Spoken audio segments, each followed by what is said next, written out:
The rule of Cheng and Kang was a time of great calm. For 40 years, the Western Zhou dynasty knew peace. For 40 years, the Western Zhou dynasty knew order. The kingdom was stable. The many feudal lords listened to the king's commands. They respected his authority. They fulfilled their duties without question. The royal treasury was overflowing with wealth. The army stood as a powerful, respected force. Royal power seemed absolute and unshakable.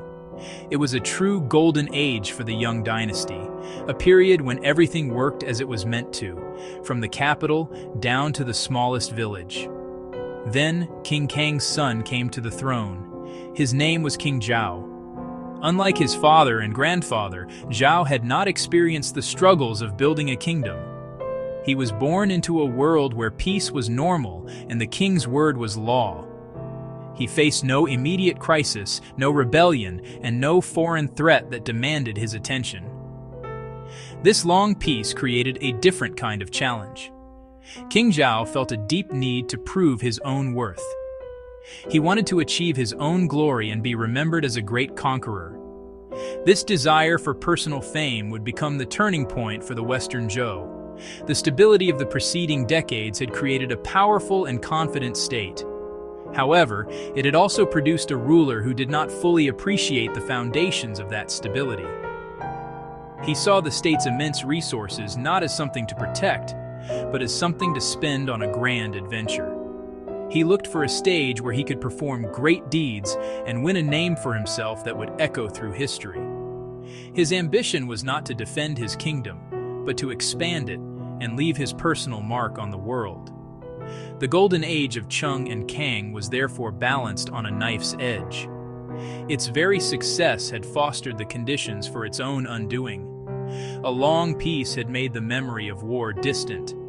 A full treasury made costly campaigns seem possible. A strong army made victory seem certain. But this peaceful era was about to end abruptly.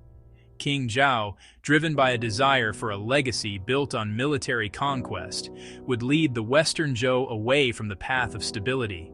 His actions would test the limits of royal power and bring the dynasty to a critical juncture from which it would never fully recover. King Zhao set his sights on the vast, mysterious lands to the south. This region was along the middle reaches of the Yangtze River, the lower reaches of the Yangtze River. It was a world away from the Zhou heartland in the north. Many later historians assumed his primary target was Chu would later become a major rival to the Zhou court. However, this is a misunderstanding of the situation at the time. Chu was still a relatively small power. King Zhao's true goal was to subdue the numerous southern tribes' independent groups that populated the area. These groups were culturally distinct and did not follow intricate rituals or the political structures of the Zhou system. These southern peoples were not a direct threat to the Western Zhou. They did not launch invasions nor challenge the king's authority within his own domain. King Zhao's decision to march against them was not a defensive war. It was a clear act of imperial expansion. He saw these tribes as outsiders, people living beyond the reach of civilization as he knew it. Bringing them under his control would add new territories, add resources, and be a glorious achievement, and expand the influence of the Zhou. The king's motivation was deeply personal. He had inherited immense wealth, a formidable army, and unquestioned authority from his ancestors.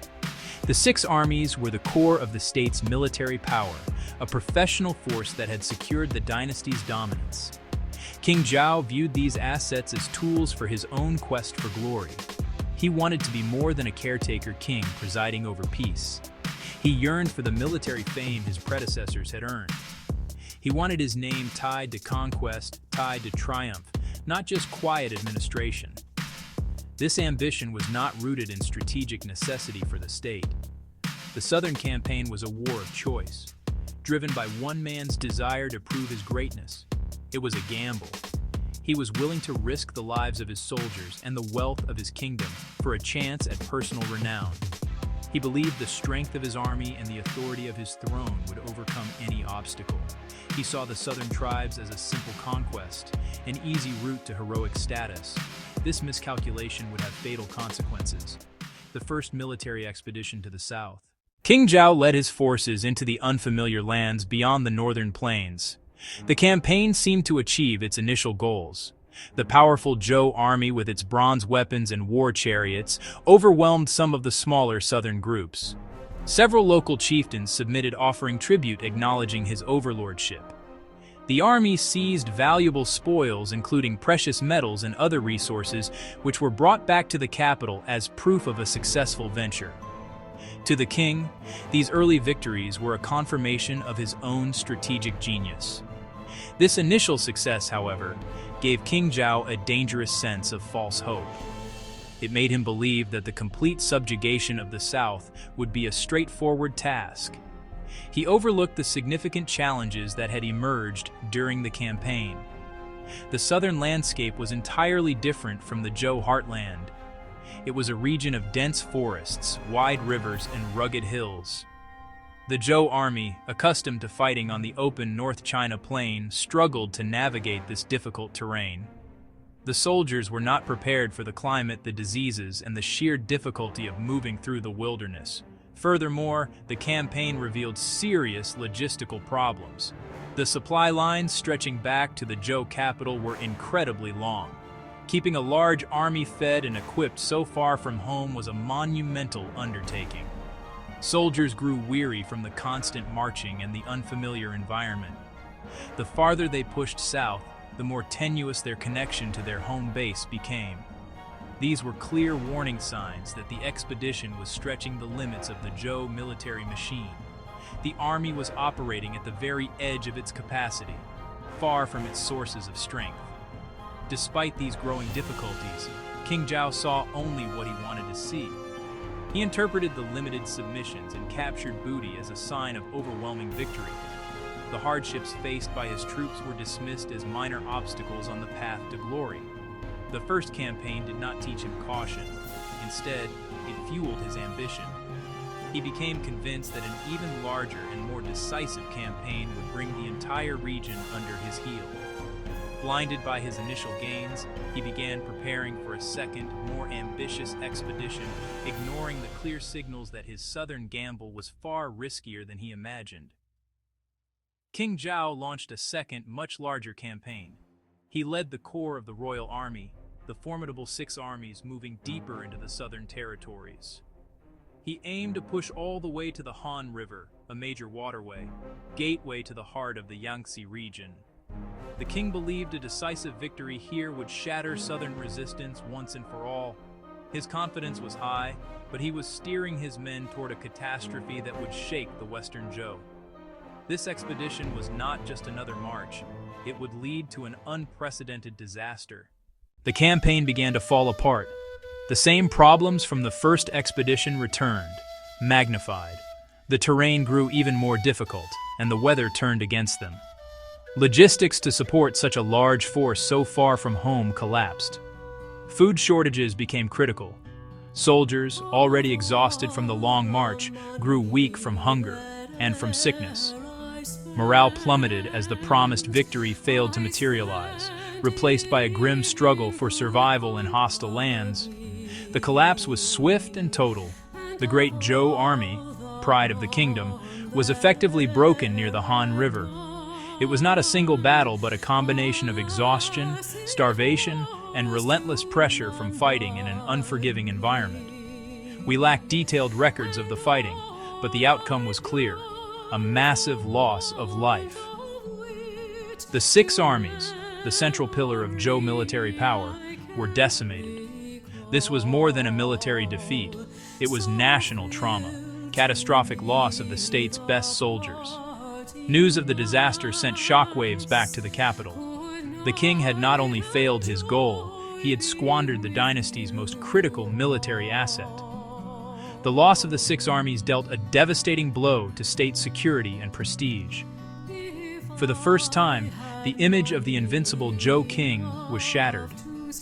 King Zhao had led the nation's finest into a quagmire from which they did not return. Many rulers would have abandoned their ambitions after such a calamitous defeat. The loss of the 6 armies was a clear sign the southern campaigns were a disastrous failure. But King Zhao was not like many rulers. Driven by stubborn pride or a desperate need to redeem his honor, he refused to accept defeat. He organized a third and final campaign. He marched south again, toward the Han River, the site of his previous humiliation. This decision sealed his fate. The third expedition met the same, if not worse, fortune as the second. The Zhou forces were crushed again, a final, total defeat. In the chaos of that last battle, King Zhao himself died. Official accounts say he drowned crossing the Han River. It is possible his boat capsized during a frantic retreat, or the crossing broke down under enemy attack. His death in the field marked a tragic, ignominious end to his reign. But over time, a darker, more unsettling interpretation began to circulate. People started to ask, was the drowning truly an accident? A story emerged whispering of betrayal from within his own ranks. The alternative theory, the king may have been murdered by his own men. The soldiers and commanders were physically and emotionally exhausted. They had been dragged on 3 grueling campaigns into hostile lands for the king's personal glory. They had suffered immense losses. They had endured terrible hardships. Perhaps the king's obsessive refusal to retreat pushed them beyond breaking point. Some sources hint the boatmen used a faulty vessel, glued planks that fell apart midstream.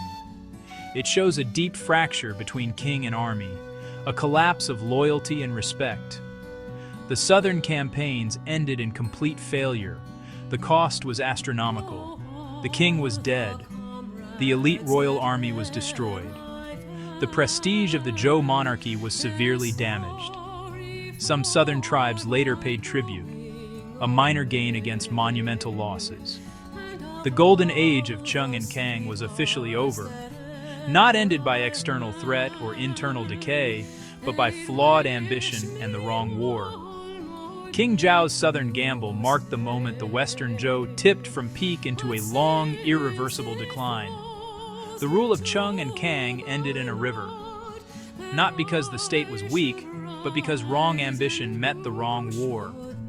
From King Zhao onward, Western Zhou officially entered its decline.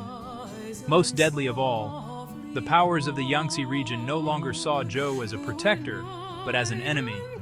From this moment on, the realm would never be the same.